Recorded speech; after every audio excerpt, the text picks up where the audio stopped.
Hey everyone.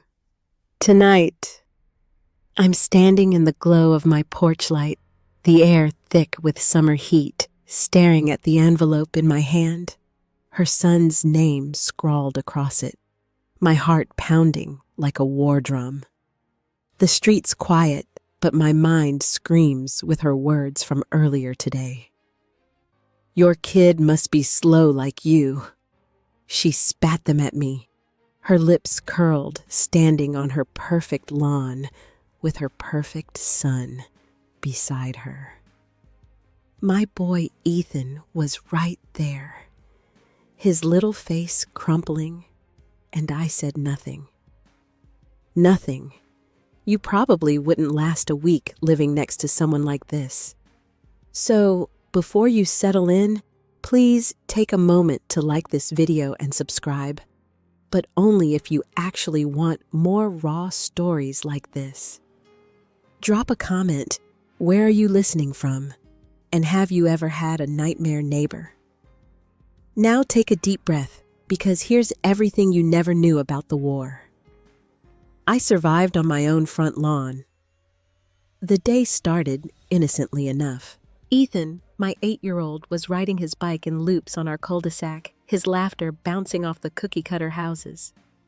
I was on the porch, sipping iced tea, the glass sweating in my hand, when Karen, yes, that's her real name, strode out of her house next door. Her blonde bob gleamed like a warning signal, her yoga pants screaming, "I'm better than you." She's been my neighbor for 2 years, but it's felt like a decade. She's the kind who reports your trash cans for being an inch too close to her curb, who glares if your dog barks once. Ethan waved at her son Tyler, who was kicking a soccer ball in their driveway. Tyler ignored him, and Karen's eyes locked onto Ethan like a hawk spotting prey. "Tyler's got a game this weekend," she called to me, her voice syrupy with fake warmth. "You should get Ethan into sports. Might help him. Catch up." The pause was deliberate, a knife slipped between ribs. I froze, my tea glass slippery in my grip. Ethan's autism makes him different, not less, but Karen's always acted like he's a defect. I forced a smile, my jaw tight, and said, "He's doing great, thanks." But she wasn't done. She walked closer, her sneakers silent on the asphalt, and leaned in. "I mean, he's so behind. Your kid must be slow like you." Her smirk was venomous, and Ethan's pedaling slowed his head, turning toward us. My heart lurched. He'd heard her. I wanted to scream, to lunge across the invisible line between our yards and shake her until her perfect teeth rattled. But I stood there mute, my throat burning with unsaid words. Ethan's eyes met mine, wide and wounded, and I felt like I'd failed him. Karen sauntered back to her house, her laugh trailing like smoke. The air smelled of cut grass and betrayal, and I ushered Ethan inside, promising ice cream, anything to erase that moment. But inside, rage coiled in my chest, hot and alive. I wasn't going to let this slide, not this time. That night, I couldn't sleep. The hum of the AC couldn't drown out her voice in my head. "Slow like you." I paced the kitchen, the linoleum cold under my feet, and stopped at the dining table where Ethan's school papers were scattered. Report cards, therapy notes, his little drawings of rockets. He's brilliant in his own way, and she had no right. Then my eyes fell on a flyer PTA meeting next week. Karen's the president, of course, ruling the school like it's her personal kingdom. An idea sparked reckless and sharp. I knew something about her precious Tyler, something she'd buried deep. Last month, I'd volunteered at the school's records office sorting files. I'd seen Tyler's file by accident failing grades notes about behavioral concerns. Karen bragged about his straight A's, his soccer trophies, but it was all a lie. My hands shook as I grabbed my laptop, the screen's glow harsh in the dark. I didn't have the file, but I knew where to get it. The school system was a mess, and I still had access from volunteering. It was wrong. God, I knew it was wrong, but her words echoed, and Ethan's hurt face flashed in my mind. I logged in my pulse racing and found Tyler's latest test scores. dismal. I printed them, the printer's whine loud in the silence. Now standing on my porch, I hold the envelope. It's not just paper, it's a grenade. I could mail it to the PTA, every member expose her perfect mom facade. My breath catches the night air, heavy with possibility. This isn't me. I'm the quiet mom, the one who avoids conflict. But she crossed a line, and I'm done swallowing her poison. I slip the envelope into the mailbox, my hand trembling, and raise the flag. The click of the metal is final, like a gavel falling. Tomorrow, the mail goes out. Tomorrow, Karen learns what happens when you hurt my son. The mailbox flag stays up, a tiny red sentinel in the dawn light, and I can't stop staring at it from my kitchen window. My coffee's gone cold, the mug's ceramic cool against my palms, but my blood's boiling with what I've done. Mailing Tyler's test scores to the PTA feels like a Molotov cocktail I've lobbed into Karen's perfect world, and I'm half expecting her to storm over any second screaming about how I've ruined her. But the street's quiet, the cul-de-sac asleep under a pink sky, and I'm alone with my racing thoughts. Remember when she called Ethan slow? That was nothing compared to what I'm about to uncover. I've crossed a line, but Karen's been drawing battle lines for years, and I need more ammunition to make sure she never hurts us again. I set the mug down, the clink loud in the silent house, and grab my laptop. Ethan's still asleep, his soft snores drifting from upstairs, giving me time to dig deeper. The school's record system is still open on my screen, a digital Pandora's box I shouldn't touch again. But I do. My fingers hover over the keyboard, guilt gnawing at me. But her smirk from yesterday, her cruel, careless smirk, pushes me forward. I need to know everything about Tyler, about her lies. If I'm going to war, I need an arsenal, not just one shot. I search her family's name, and a file pops up: Tyler's academic history, disciplinary notes, even parent-teacher conference logs. My heart thumps as I read. Tyler's not just struggling, he's failing 3 subjects, and there's a note about disruptive behavior in class. Karen's been spinning a fantasy about her golden boy, and I've got the receipts. But it's not enough.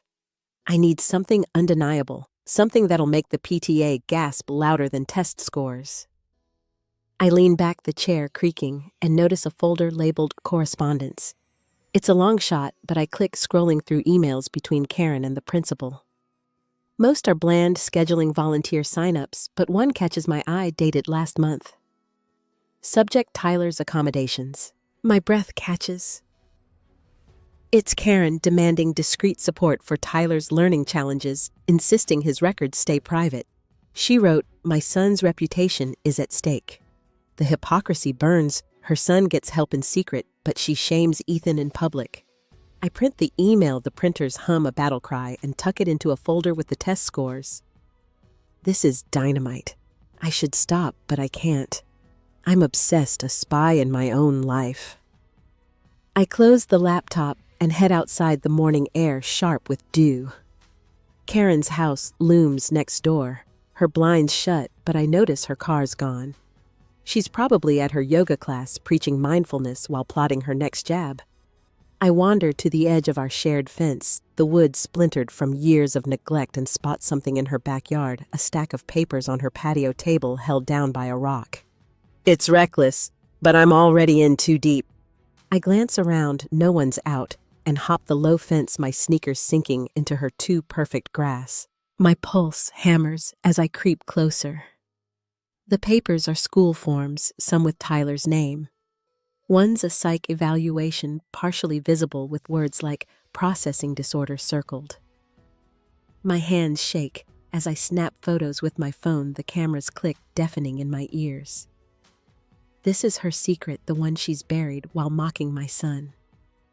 I'm back in my yard in seconds, my chest tight, the photos burning a hole in my pocket. Inside, I upload them to my laptop, my hands slick with sweat. The evaluation's details are damning. Tyler needs support, just like Ethan, but Karen's built her identity on denying it. My plan takes shape. I'll send the test scores first, let the PTA stew, then leak this evaluation if she fights back. It's ruthless, and I hate the person I'm becoming, but she started this. The conflict is her hypocrisy exposed by my spying. The climax is my theft of her secrets, a line I can't uncross. And the change. It's my resolve hardening. I'm not just protecting Ethan, I'm dismantling her throne. But then, I hear her car pull into her driveway, the engines rumble like a warning shot. I slam the laptop shut and peek through the blinds. She's unloading grocery bags, her face serene, oblivious to the storm I've brewed. My phone buzzes. Ethan's awake, calling for breakfast. I shove the folder under a stack of bills and head upstairs, my heart still racing. As I pour his cereal, the crunch of cornflakes loud in the quiet, I realize I'm not just fighting for Ethan anymore. I'm fighting for every time I've bitten my tongue, every time I've let her win. But doubt creeps in. What if the PTA blames me? What if I've gone too far? I push it down, focusing on Ethan's smile. The mailbox flag's still up, and tomorrow the envelopes go out. Karen's about to learn what it feels like to be exposed. The PTA meeting room smells like stale coffee and cheap perfume, the fluorescent lights buzzing overhead as I sit in the back row, my hands clenched in my lap. It's been 3 days since I raised the mailbox flag, and the envelopes Tyler's failing test scores addressed to every PTA member have landed like bombs. Karen's at the front, her blonde bob pristine, her voice dripping with authority as she drones about the spring fundraiser. But the room's energy is off. Parents shift in their seats, whispering, glancing at her, then at me. Remember when she mocked Ethan in our cul-de-sac? That was child's play compared to the chaos I've unleashed tonight. My stomach churns with equal parts dread and triumph. I've lit the fuse and the explosion's coming. I keep my face neutral, my purse tucked under my chair, but inside, I'm a live wire. The envelopes went out Monday, and by Tuesday, I heard rumors, parents texting about shocking news regarding Tyler. I didn't sign my name, but Karen's smart enough to suspect me. She hasn't confronted me yet, which is worse. Her silence feels like a predator circling. I scan the room, noting allies and enemies. Mrs. Larson, the treasurer, clutches her copy of the scores, her lips pursed. Mr. Patel, whose daughter is Ethan's classmate, shoots me a curious look. I nod slightly, my heart pounding. The evidence is undeniable. Tyler's grades printed on official school letterhead expose Karen's lies about her gifted son. Karen's wrapping up her speech, her smile tight when Mrs. Larson stands. The room hushes. Karen, she says, her voice sharp, we need to address the documents circulating about Tyler. Gasps ripple through the crowd, and Karen's face freezes, her eyes darting to me for a split second. I keep my gaze steady, my pulse hammering. What documents? Karen asks, her tone icy, but her hands grip the podium too hard. Mrs. Larson holds up the test scores, and the room erupts in murmurs. These were mailed to us, she says. They show Tyler's failing multiple subjects. You've been claiming he's an honor student. Karen laughs, a brittle, desperate sound, and tries to wave it off. This is a misunderstanding. Tyler's doing fine. But the parents aren't buying it. Mr. Patel chimes in. We deserve transparency, especially from our president. The conflict is here raw and public, her facade cracking under scrutiny. I stay silent, letting her squirm, but my palms are sweaty. I wanted this, but seeing her unravel is both thrilling and terrifying. She's not just a bully, she's a cornered animal now. Then it escalates. Another parent, Mrs. Chen, pulls out her phone. I got an anonymous email today, she says, her voice trembling. It's a school email from Karen demanding Tyler's learning issues stay secret. My breath catches. I didn't send that. Someone else found the correspondence I printed, maybe from the school's leaky system. The room's a powder keg, parents shouting questions, Karen's face paling. She snaps. This is a violation of privacy, but her authority's gone. The climax hits when Mrs. Larson calls for a vote to remove Karen as president. Hands shoot up a landslide against her. Karen's eyes meet mine, blazing with hate, and I know she knows it was me. I should feel victorious, but my chest tightens. The blowback's coming. I've humiliated her in front of her kingdom. As the meeting adjourns, parents swarm me, some praising my courage, others whispering about ethics. I mumble thanks and slip out the night air cool against my flushed skin.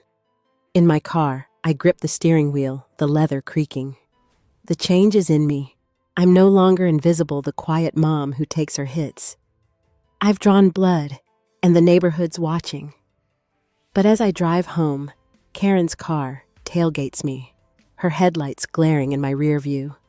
My heart races. She's following me. I pull into my driveway, and she screeches to a stop behind me, blocking me in. She storms out, her face a mask of rage, screaming, "You think you can ruin me?" I step out, my legs shaky, but my voice steady. "You ruined yourself when you went after my son." She lunges forward, but a neighbor's porch light flicks on, and she freezes. "This isn't over," she hisses, then retreats to her car, peeling out. I'm trembling, but I don't cry.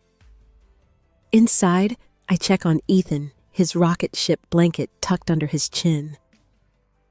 The PTA's shock was my weapon, but Karen's not done fighting. I lock the doors, the click loud in the silence, and wonder how far this war will go. The morning sun glares off Karen's SUV parked crooked in her driveway, like she peeled in last night and hasn't moved since tailgating me home from the PTA meeting. My kitchen window frames the cul-de-sac, and I'm sipping coffee, the bitter taste grounding me as I brace for her next move.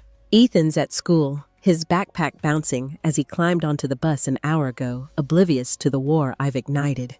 Remember when she mocked him in front of our houses? That was a skirmish. Last night's PTA takedown was a full-scale assault, and now she's a wounded beast. I know she's coming for me, and I'm ready because this time, I'm not backing down. I'm rinsing my mug when I hear her front door slam, the sound sharp like a gunshot. My pulse spikes, and I step to the living room window, peering through the blinds. Karen's on her lawn, her yoga pants swapped for a crisp white blouse, but her face is a storm red, contorted, her eyes locked on my house. She's holding something, a stack of papers, and she's marching toward my yard. My stomach twists, but I don't hide. I've spent years swallowing her insults, her HOA complaints, her smug superiority. Not today. I open my front door and step onto the porch, the wood creaking under my sneakers, the air thick with the scent of fresh-cut grass and impending chaos. "You!" she screams, her voice piercing the quiet street loud enough to make curtains twitch in neighboring windows. She's in my yard now, waving the papers, copies of Tyler's test scores, the ones I mailed.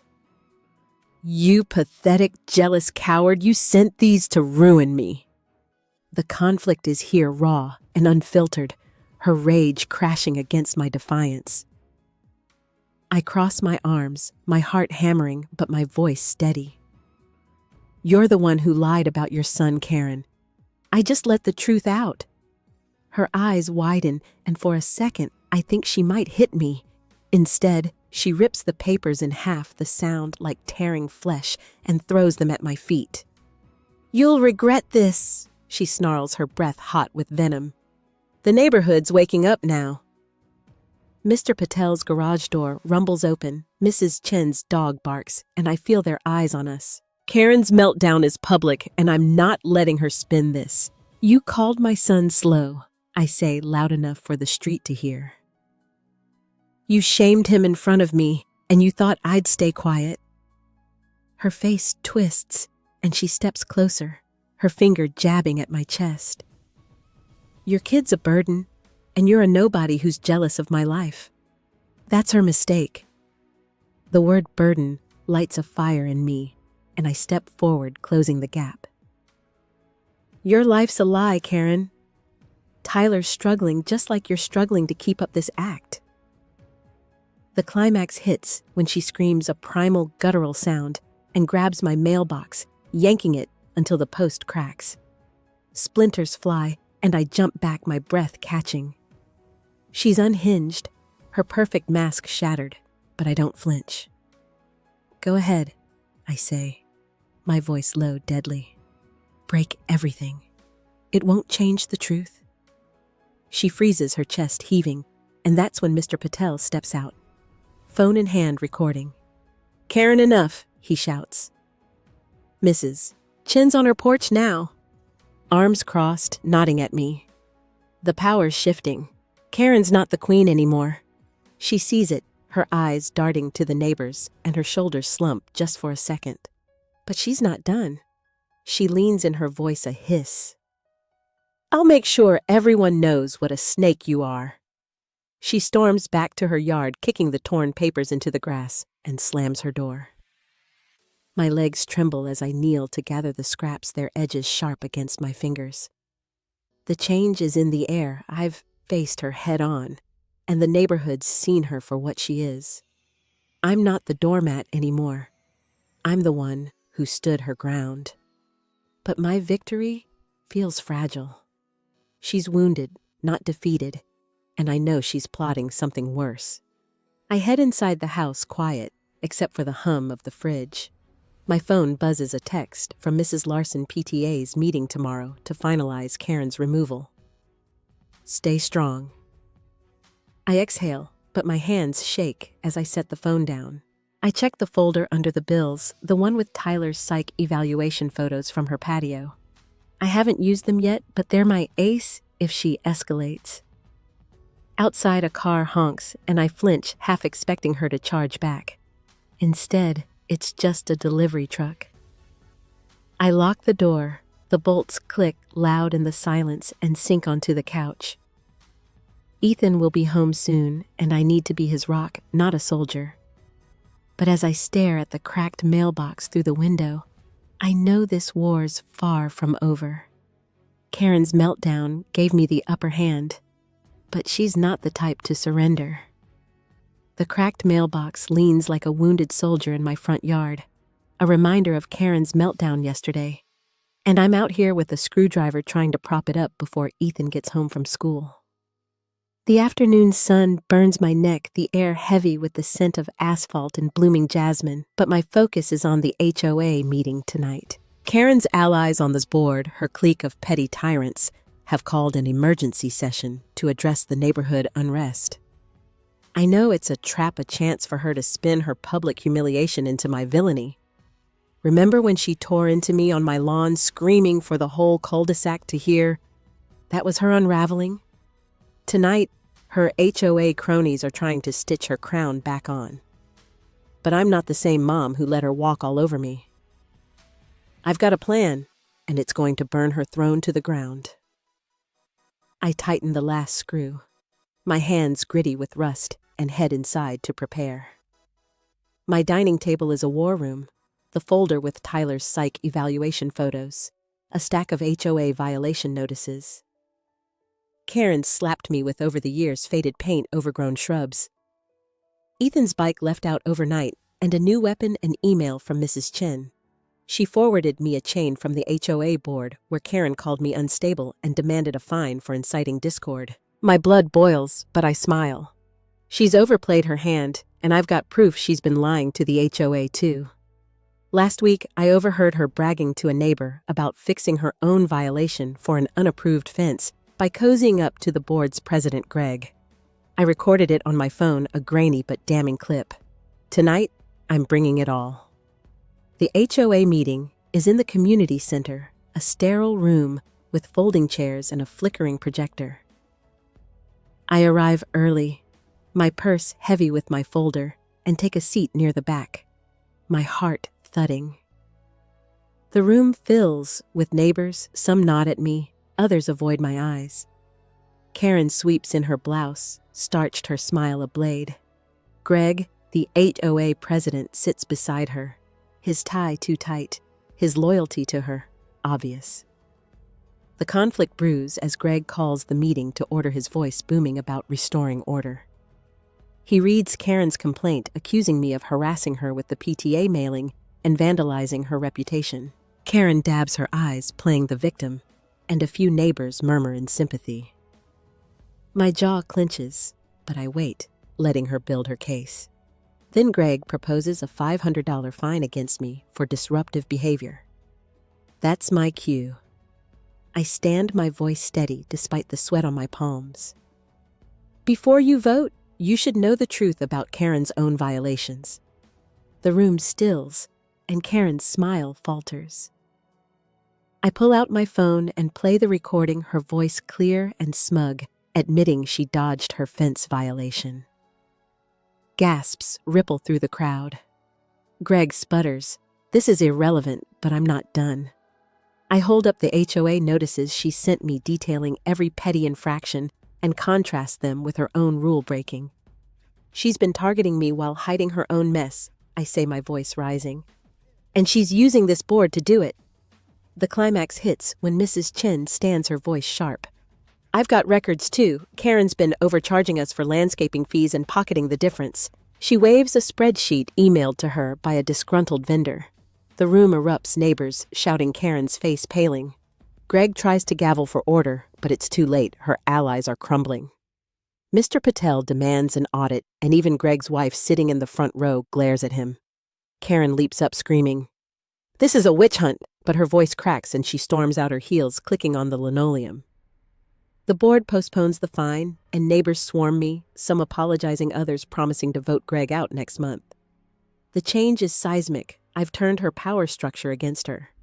I'm not just Ethan's mom. I'm the one who exposed the HOA's corruption. But as I drive home, the streetlights blurring, I feel a pang of unease. Karen's not at the meeting's end, and her SUV's not in her driveway. I park my hands trembling and check my phone, a text from Mrs. Larson. "Watch your back.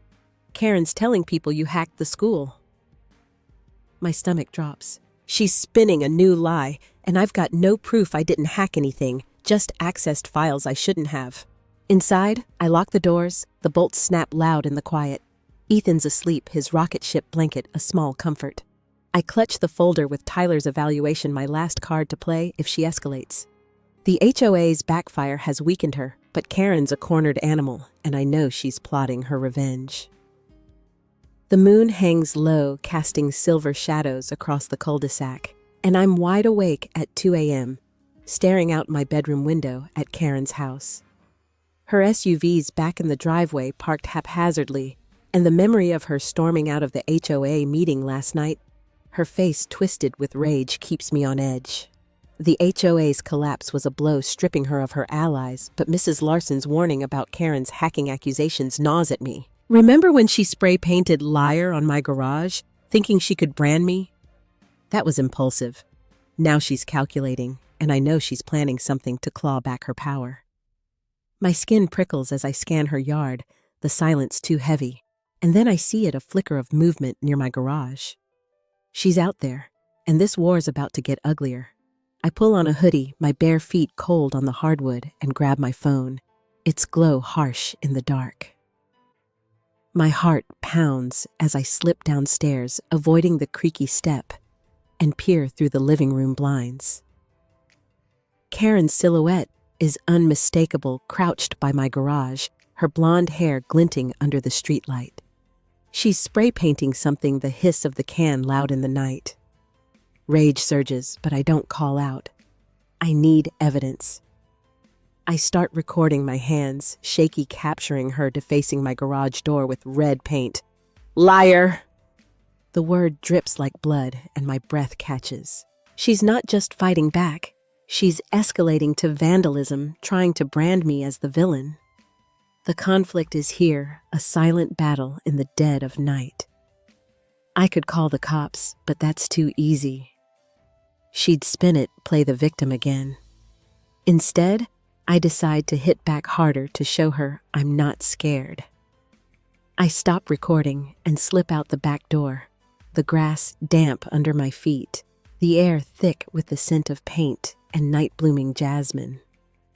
My plan's reckless, but I'm past caring. Karen's still at my garage, oblivious as I circle to her backyard, her fence gate unlatched.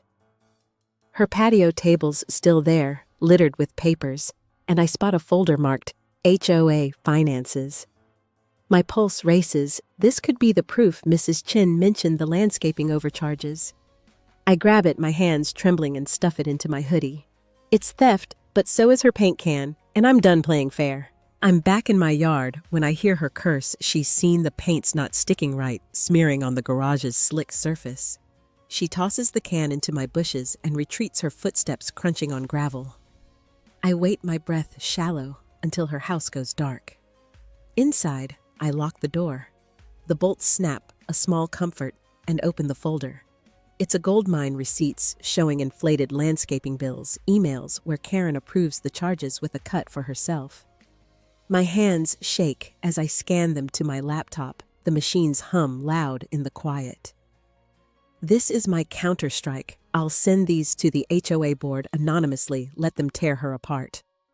The climax is my theft, a dangerous move that could bury her, but risks exposing me if she catches on.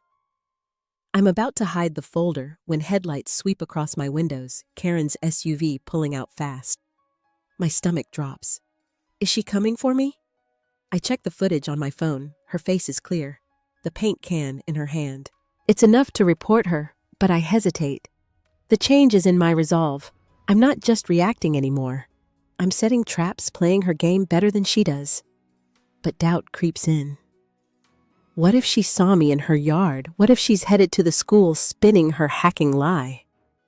I shove the folder under the couch and check on Ethan, his soft snores grounding me. He's why I'm fighting, but this war's turning me into someone I barely recognize. I don't sleep. At dawn, I inspect the garage. Her paint's a mess, half washed off by overnight dew, but Liar is still legible. I snap photos, my hands steady now, and email the vandalism video to Mrs. Chen and Mr. Patel, labeling it Karen's latest. By noon, my phone buzzes with replies. They're furious, planning to confront her. But Karen's SUV's gone again, and a neighbor texts that she's at the community center meeting with Greg, the HOA president she still has in her pocket. She's not done. She's rallying what's left of her power. I clutch the landscaping folder, my ace in the hole, and know I need to act fast. The night's sabotage has pushed us both to the edge, and I'm ready to shove her over it.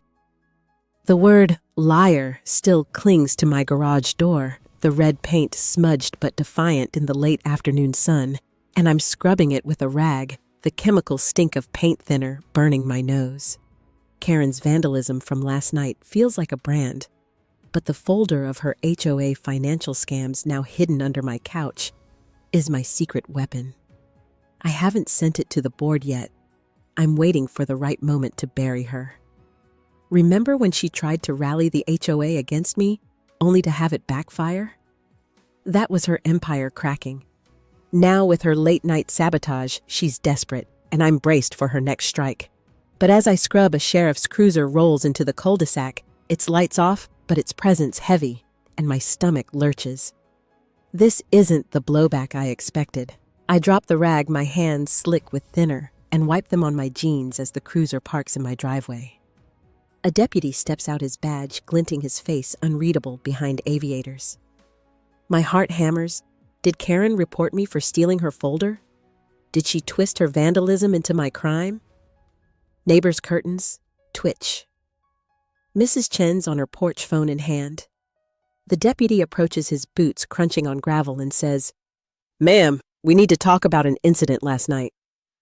My mouth goes dry, but I nod, leading him to my porch, the wood creaking under us.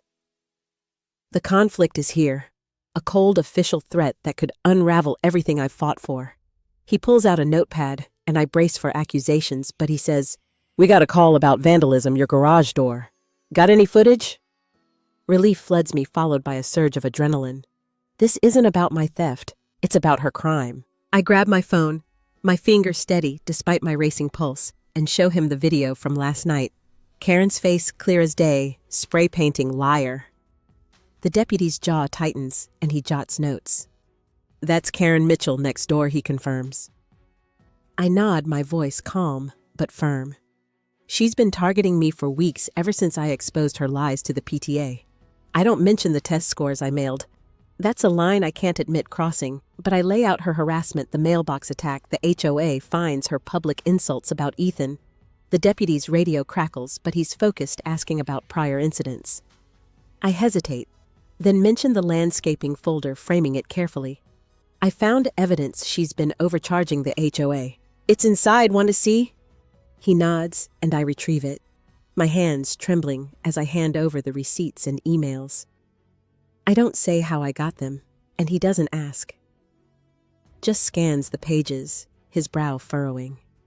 This is serious, he says. We'll need to talk to her. My chest tightens.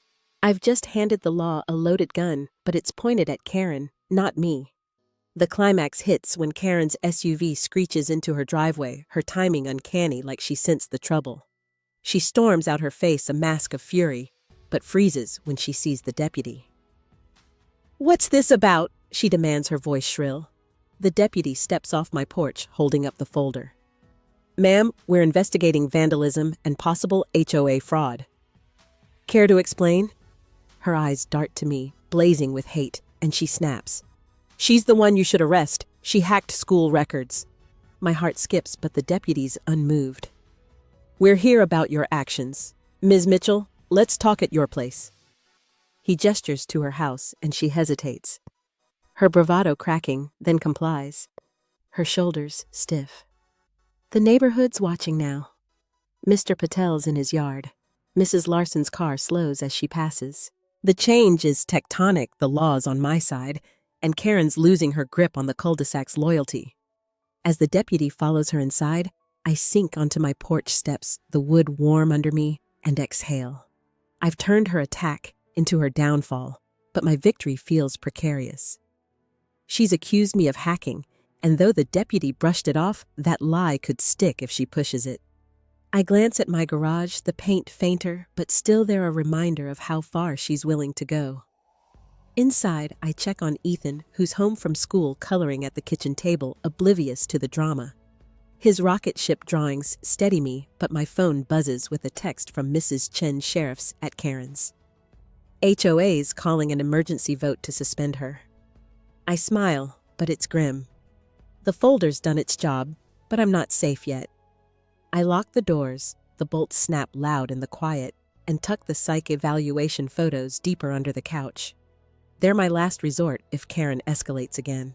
The sheriff's visit has shifted the tide, but she's not defeated, and I know she's plotting her counterattack from across the fence. The cul-de-sac hums with tension, the air sharp with the scent of rain clouds gathering overhead. And I'm on my porch, sipping tea that's gone lukewarm, watching Karen's house like it's a ticking bomb. Yesterday's sheriff visit left her cornered, her HOA fraud exposed by the folder I stole, and the neighborhood's buzzing with whispers of her downfall. But her hacking accusation against me lingers like a poison, and I know she's not done fighting. Remember when she spray-painted liar on my garage, thinking she could brand me? That was her desperation showing. Now she's launching a full smear campaign to claw back control, and I'm braced for the fallout, ready to turn her lies into her final undoing. My phone buzzes on the porch railing, a text from Mrs. Larson. Check the neighborhood Facebook group. Karen's at it again. My stomach twists as I open the app. The screens glow harsh in the fading light. Karen's posted a novel-length rant calling me a vindictive hacker who stole private school records to destroy her family. She claims I'm jealous of her successful son and unstable, a danger to the community. My hands shake, rage and fear colliding. She's twisted my PTA mailing into a cybercrime, and the comments are a war zone. Some neighbors defend her, others question her, but the damage is spreading. Mr. Patel texts me. She's telling everyone you're getting sued. The conflict is here, a digital battlefield where she's trying to rewrite the narrative and turn the neighborhood against me. I want to scream, to march over and confront her, but that's what she wants, a public meltdown to prove her point. Instead, I take a breath, the tea's bitterness grounding me, and start typing a response. I keep it calm, factual. Karen's accusations are false. She's been harassing my family, vandalizing my property, and defrauding the HOA. I have evidence and witnesses. I attach the sheriff's vandalism video blurred to avoid legal trouble and hit post. My heart pounds as likes and comments roll in.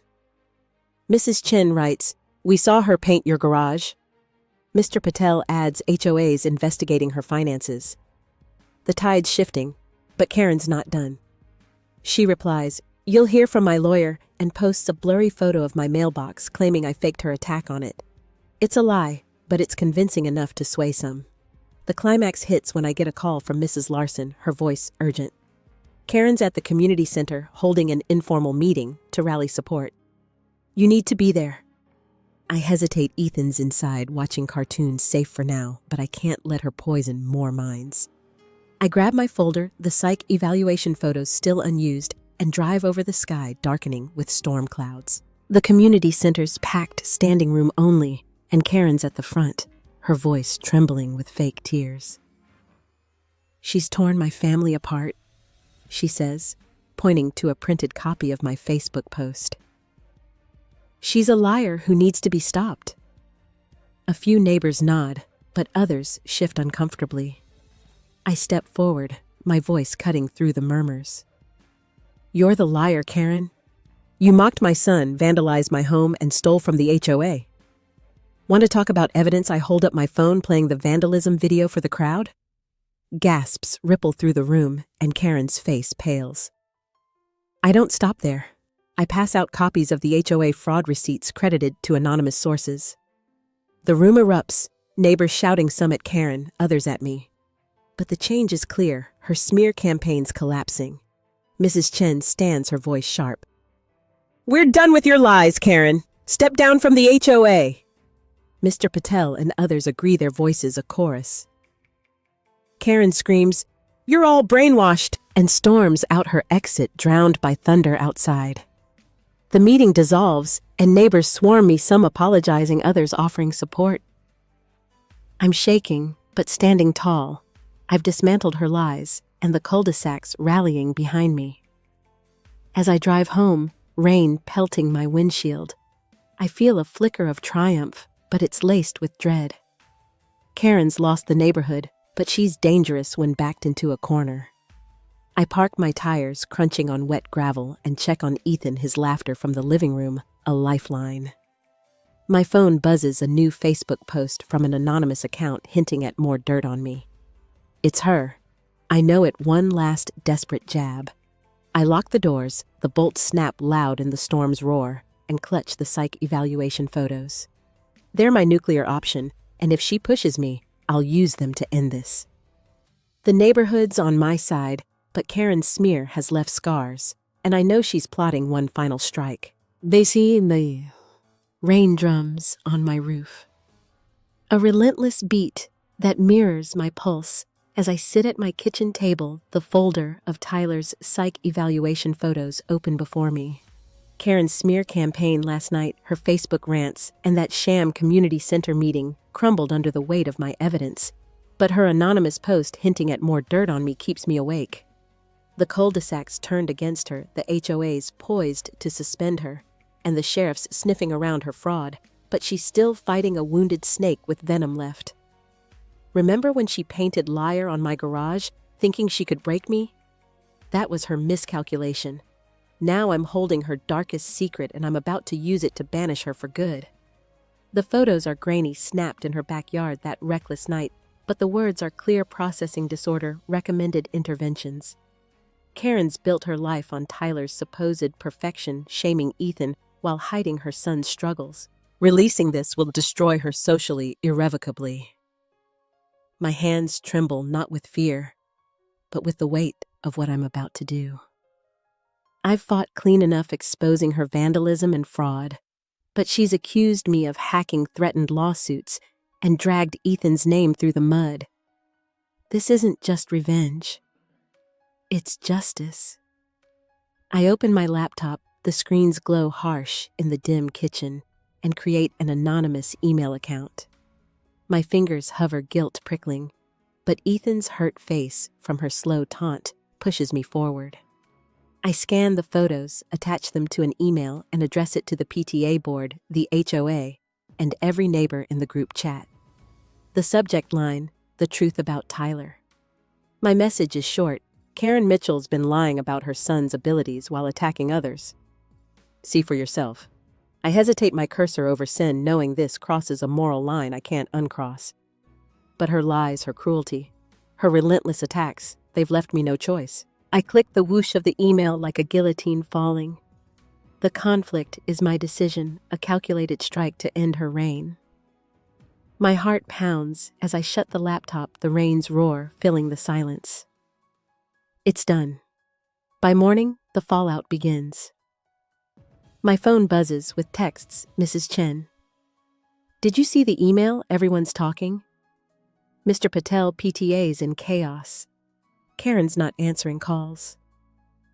I step outside, the air damp and heavy, and see neighbors clustered on lawns whispering, glancing at Karen's house. Her SUV's in the driveway, curtains drawn, no sign of life. I brace for her retaliation, but the street feels different, lighter, like the neighborhood's exhaled. I check the Facebook group, my hands sweaty. The anonymous email's been shared, the photos redacted, but the message clear. Comments pile up. She's a hypocrite. How could she judge other kids? The climax is here, her social exile sealed by her own secret. But then, my doorbell rings, sharp and jarring. I freeze, Ethan's crayons clattering as he looks up from the living room. Through the peephole, I see Mrs. Larson, her face grim. I open the door, my stomach twisting. Karen's telling people you're behind the email, she says, her voice low. She's threatening to sue for defamation. My chest tightens. She has no proof, but her desperation could still hurt me. I nod, keeping my face calm. Let her try. The truth's out. Mrs. Larson squeezes my arm. We've got your back. HOA's voting to remove her tonight. She leaves, and I lock the door. The bolts snap loud in the quiet. The change is in me. I've won, but at a cost. I'm not the quiet mom anymore, but I'm not sure I like the warrior I've become. I sit with Ethan, his rocket ship drawings a small anchor, and explain. Sometimes we have to stand up to bullies. He nods his trust in me, unshaken, and I hold him close, the rain softer now. My phone buzzes again. A neighbor's text. Karen's packing her car. Looks like she's leaving. I step to the window, peering through the blinds. Her SUV's trunk is open, boxes stacked inside her, movements frantic. She's not gone yet, but she's broken her kingdom in ruins. I should feel triumphant, but there's a hollowness I can't shake. The psych evaluation was her private pain, and I've made it public. I check the folder, now empty, and tuck it away, a relic of this war. The neighborhood's mine again, but I know Karen's last jab. Her lawsuit threat could still sting. I lock the doors, the rain a steady whisper, and brace for the final chapter. My gambit's worked, but victory's not as sweet as I'd hoped, and I'm left wondering what this fight's done to me. The cul-de-sac is eerily quiet, the rain from last night replaced by a crisp morning breeze that carries the scent of wet grass and fresh asphalt. Karen's SUV is gone, her driveway empty, and the sight of it, a void where her presence loomed, sends a shiver through me. Last night's anonymous email exposing Tyler's psych evaluation was my final strike, and it worked. Neighbors say she left at dawn, boxes piled in her car, her social empire in ashes. The HOAs suspended her, the PTAs shunned her, and the sheriff's still digging into her fraud. I've won, but as I stand on my porch, my coffee mug cold in my hands, victory tastes like ash. Remember when I mailed Tyler's test scores thinking that was ruthless? That was just the spark. Now I've burned her world down, and I'm left sifting through the wreckage of my own soul. Ethan's at school, his backpack bouncing as he waved from the bus, and I'm alone with my thoughts replaying every step of this war. The mailbox, she broke the liar on my garage, her cruel taunt about Ethan, they fueled me, but the cost is heavy. I walk to the garage, the paint long scrubbed away, and run my fingers over the door, its surface smooth but scarred in my memory. My phone buzzes, a text from Mrs. Chen. Karen's selling her house. You did it. I should smile, but my chest tightens. did it. I exposed her lies, protected Ethan, but at what price? The psych evaluation was a private wound, and I made it public, weaponizing her son's struggles the way she did mine.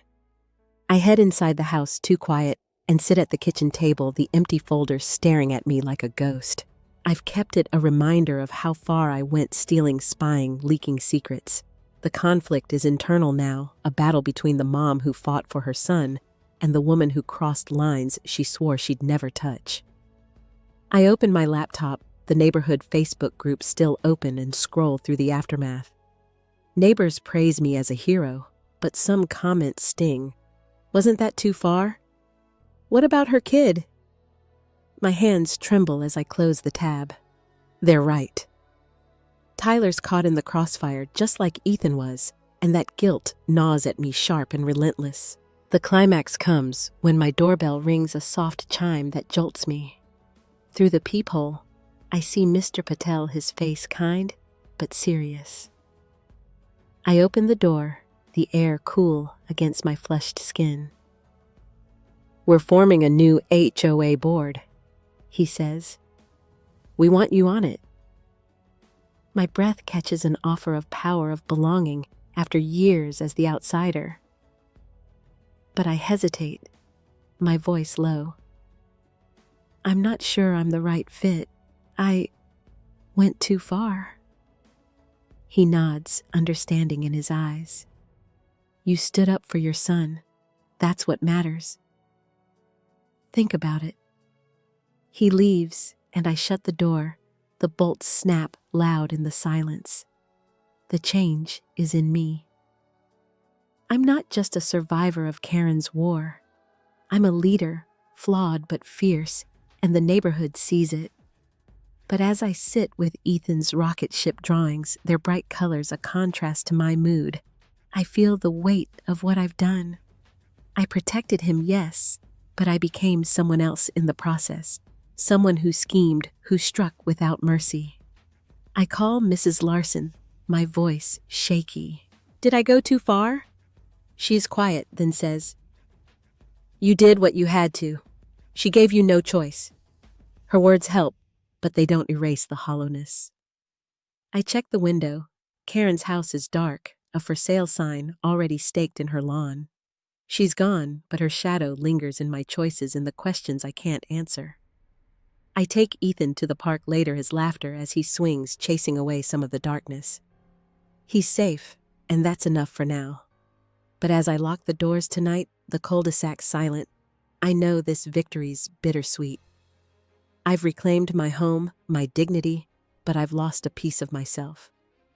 The war's over, and I'm standing, but the scars, hers and mine, will take time to heal. The air feels lighter now, the cul-de-sac no longer a battlefield, but a place where Ethan can ride his bike without fear. I sit on my porch, the evening sun painting the sky in soft pinks, and let the weight of this war settle. It cost me sleepless nights, a brush with my own darkness, the guilt of hurting Tyler to stop his mother. But I stood up, not just for Ethan, but for every parent who's felt small under a bully's gaze. Karen's gone, her house empty, and the neighborhood's healing, knitting itself back together with new trust, new voices. I'm part of that now, not as a warrior, but as a mom who fought and survived. If you're dealing with someone toxic next door, please believe me, you're not crazy and you're not alone. You have the strength to face them, to protect what matters, even if it leaves scars. I'm proof you can come through the fire and still find peace, one quiet evening at a time.